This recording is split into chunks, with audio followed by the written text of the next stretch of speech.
Tokyo Revengers. C'est un manga qui a fait fureur ces derniers temps, notamment grâce à son adaptation en animé, et dont je suis moi-même un énorme fan. J'ai fini le manga il y a un petit moment maintenant, et l'animé j'y ai jeté un petit coup d'œil récemment. Mais cette vidéo aujourd'hui ne va pas forcément porter sur ça, mais plutôt sur son créateur. J'ai nommé Ken Wakui. Son histoire est bien plus intéressante qu'un simple mangaka ayant une idée de génie, puisqu'à vrai dire, Tokyo Revengers, ça raconte plus ou moins sa vie, on va dire. On va donc s'approcher un peu plus de l'histoire de comment il est passé d'un membre d'un des plus grands gangs de bikers au créateur d'un des mangas les plus célèbres de la nouvelle génération. Avant ça, n'oubliez pas de soutenir la chaîne en vous abonnant et en likant la vidéo. N'hésitez pas non plus à mettre un petit commentaire, ça aide énormément l'algorithme à mettre en avant la vidéo. Il n'y a rien de mieux pour gratifier mon travail et je vous en remercie. Les Bosozoku, c'est quoi? En gros, les Bosozoku, c'est une culture de bikers des années 50 qui ont réuni tous les vétérans de la guerre qui étaient un petit peu perdus après la Seconde Guerre mondiale et qui permettaient à tous ces soldats traumatisés par la guerre de trouver une société en fait d'entraide,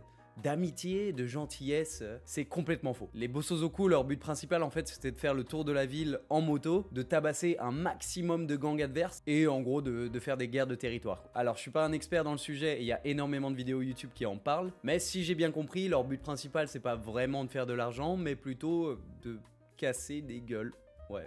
Souvent, les membres de ces gangs étaient extrêmement jeunes et en grandissant, soit ils sont partis des gangs, soit ils ont rejoint après les Yakuza. Ces groupes de bikers d'ailleurs ont été influencés par la culture américaine. Pour ceux qui savent pas, juste après la Seconde Guerre mondiale, il y a eu une énorme occupation américaine au Japon et il y a donc eu un échange de culture. Les Japonais se sont inspirés de la culture des bikers aux États-Unis et l'ont refait à leur façon avec des uniformes bien à eux que vous allez bien sûr reconnaître. C'est donc à un de ces groupes de parfaits gentlemen que notre Ken a appartenu. Un jour où Ken cherchait de l'inspiration pour son prochain manga, son éditeur est venu lui dire que c'était peut-être une bonne occasion de parler des Yankees. Alors les Yankees c'est quoi? C'est des petits criminels qui sont juste en dessous des Yakuza. Ils sont pas aussi importants et souvent ils sont très jeunes. Alors Ken à ce moment-là, il s'est dit que c'était une bonne idée, certes, mais à cette époque-là, il était déjà un petit peu plus vieux et il savait pas du tout comment les Yankees d'aujourd'hui se comportent. Et c'est pour ça que dans Tokyo Revengers, vous allez pouvoir retrouver cette notion de voyage dans le temps pour retourner en fait à une époque où Ken s'y connaît. Une époque d'ailleurs où la vie de Ken Wakui n'était pas du tout ennuyeuse. Je vous mets dans le contexte.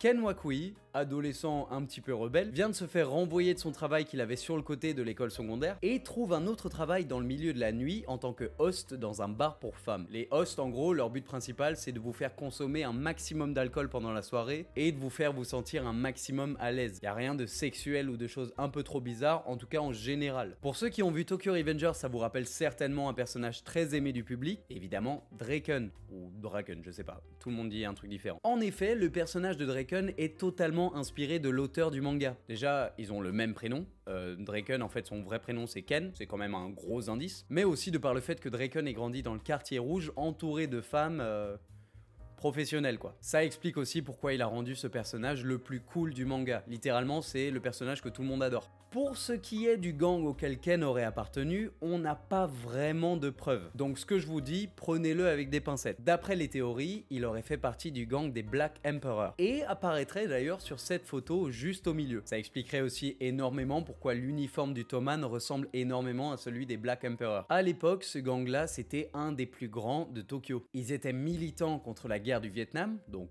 voilà, une bonne cause, et encore plus tôt était un des premiers groupes d'étudiants à se mobiliser contre l'occupation américaine, ce qui leur a amené un énorme respect du peuple et de manière encore plus surprenante, le respect du gouvernement japonais. Alors exactement comme dans Tokyo Revengers, ils étaient sur le point de changer l'ère des gangs au Japon, mais un conflit interne est venu ravager le groupe de l'intérieur. Encore une fois, prenez l'info qui va suivre avec des pincettes, mais je suppose que Ken Wakui s'est pas inspiré de rien du tout. On dit que un des membres à l'époque qui a causé la chute des Black Emperor, c'était un gars machiavélique qui agissait dans l'ombre et en fait tirait les ficelles du gang. Vous l'aurez compris, c'est totalement le scénario de Tokyo Revengers. Je vais pas trop en dire parce que j'ai pas envie de spoiler les gens qui ont pas vu Tokyo Revengers, mais rassurez-vous, le truc d'un type qui tire les ficelles, vous le savez depuis le départ. D'ailleurs, en m'enseignant un peu plus sur ces histoires, j'ai trouvé des infos extrêmement intéressantes. En gros, énormément de gens trouvent ça bizarre que dans Tokyo Revengers, on parle jamais de parents. En effet, la plupart d'entre eux, soit on les voit pas, soit ils ont été abandonnés, soit ils ont été battus, et en fait, à travers ça, Ken Wakui essaye de nous défendre l'image des gangs qu'il avait de l'époque, qui était en fait pour ces jeunes juste une sorte de famille qu'ils n'ont jamais eu. Pour les premiers membres des gangs, certains avaient perdu leurs parents à la guerre, Et pour les gangs des années suivantes, ils vont plus souvent accueillir des gens avec des enfances difficiles. Et c'est pour ça que l'Ottoman donne une sensation de famille, qui est évidemment un élément que les gens adorent dans la série. C'est probablement ce que l'auteur a lui-même ressenti dans sa jeunesse. Malheureusement, c'est déjà la fin de cette vidéo. L'histoire était un peu courte, mais je la trouvais extrêmement intéressante et ça me tenait à cœur de vous la raconter. J'en profite pour vous dire que en fait j'ai pris une courte pause sur YouTube à cause de mes études, et YouTube, les pauses, il aime pas vraiment ça. YouTube préfère les vidéos régulières. C'est pourquoi je vous invite encore plus à commenter la vidéo, à liker et à activer la cloche. Je vais sortir une vidéo un dimanche sur deux à 19 h. En tout cas, je vais essayer. Mais voilà, l'algorithme ne met pas toujours en avant les vidéos. C'est pourquoi je vous invite à aller voir les vidéos précédentes si vous les avez pas vues, et à me suivre sur Instagram pour savoir directement quand je sors une vidéo. Je vous remercie énormément et je vous dis à bientôt.